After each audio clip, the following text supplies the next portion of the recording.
suficiente. Mas a pergunta é bastante interessante porque, sim, há a possibilidade de instituírem novos tributos além daqueles descritos pela nossa Constituição Federal. A pergunta é bastante curiosa porque a gente está versando sobre uma modalidade de competência específica. É uma modalidade de competência que eu tive a oportunidade de apresentar aqui para vocês e que eu chamei de competência residual.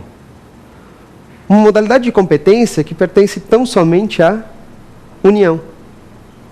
Pode deixar bem marcado e grava. Competência residual apenas da União.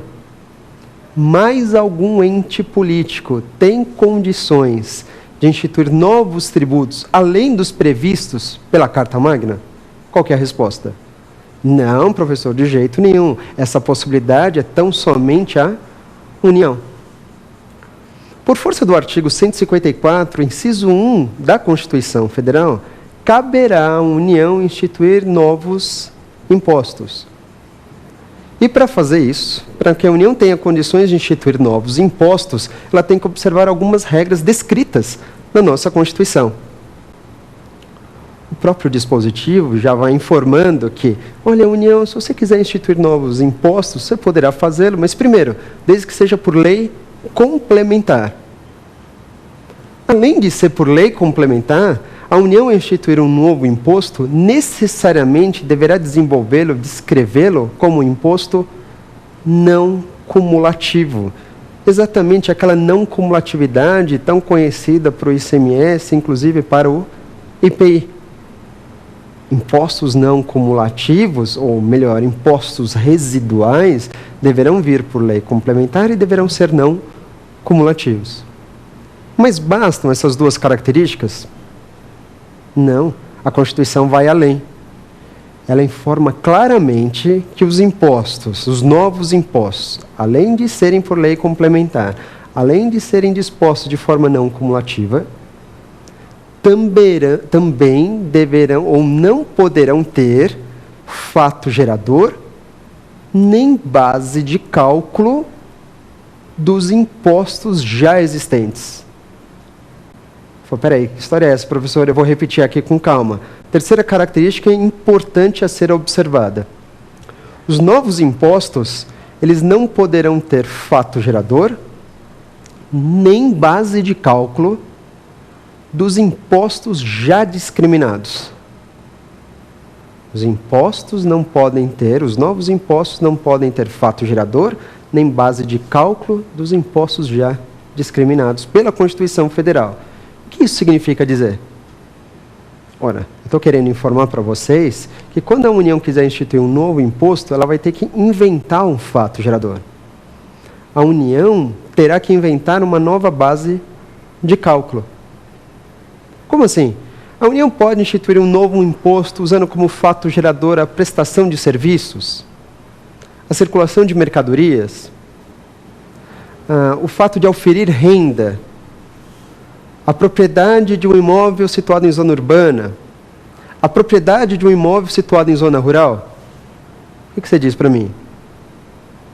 Não pode. E não pode por quê?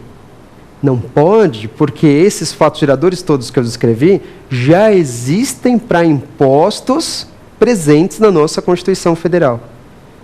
E a Constituição deixou bastante claro, olha, União, você pretende instituir novos impostos? Poderá fazê-lo. Mas para isso, esses impostos deverão ter um fato gerador e uma base de cálculo que não é utilizado por nenhum dos impostos já previstos.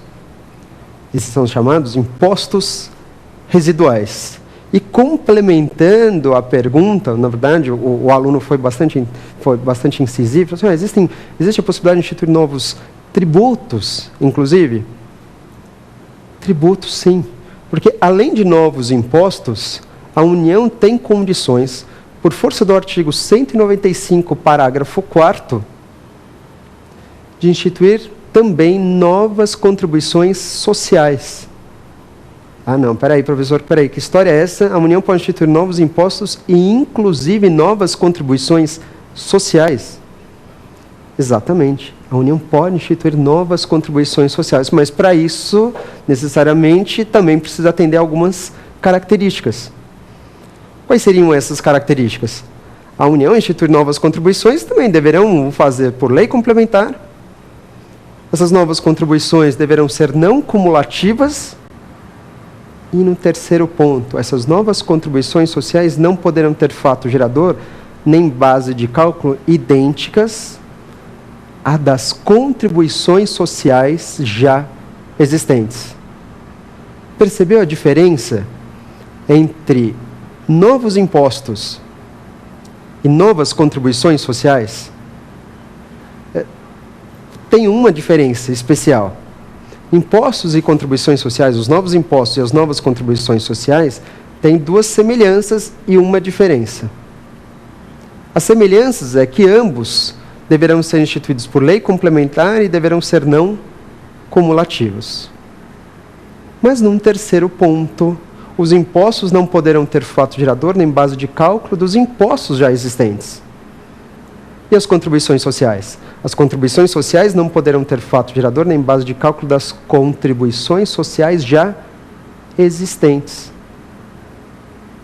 Então esse é um entendimento que você consegue visualizar através, inclusive, do raciocínio dos nossos superiores tribunais. Eu estou querendo afirmar, então, por outro lado, que ao instituir um novo imposto, ele não pode ter fato gerador nem base de cálculo dos impostos já existentes. Mas e uma nova contribuição social? Uma nova contribuição social, ela pode ter fato gerador e base de cálculo de impostos já existentes? Uma nova contribuição social, sim, pode ter fato gerador ou base de cálculo de impostos já existentes. O que ela não pode ter é fato gerador e base de cálculo de contribuições sociais já existentes.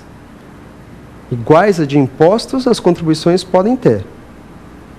Mas contribuições sociais, usando a mesma base de cálculo de contribuições já previstas pela nossa Constituição Federal, isso, de certo, não deverá ocorrer. Portanto, a gente percebe aqui a instituição, a possibilidade da União se valer da competência residual, que, resumindo, representa impostos e contribuições sociais, impostos residuais e contribuições residuais. Vamos então para a nossa quarta pergunta. Vamos acompanhar. É verdade que o município pode cobrar imposto territorial rural? Opa, olha que interessante. Município cobrando imposto territorial rural. Você vai pensar, mas espera um pouquinho. O ITR, o Imposto Territorial Rural, não é de competência da União? Verdade. O ITR é de competência federal. Como poderia, então, o município instituir, ou melhor, instituir, não, cobrar o ITR, já que essa foi a pergunta? Eu repito a pergunta. Pode o município cobrar o ITR? O que você diz? Sim, existe essa possibilidade. O município terá condições de cobrar o ITR. Mas espera um pouquinho, desde quando?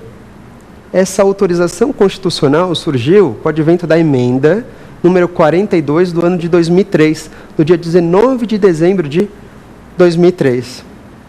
Essa emenda constitucional permitiu ao município arrecadar o ITR. Mas que história é essa? O município arrecadando o ITR? Dá para acontecer isso? Sem dúvida. De acordo com o novo texto da Constituição Federal, é opção do município vir a arrecadar o ITR.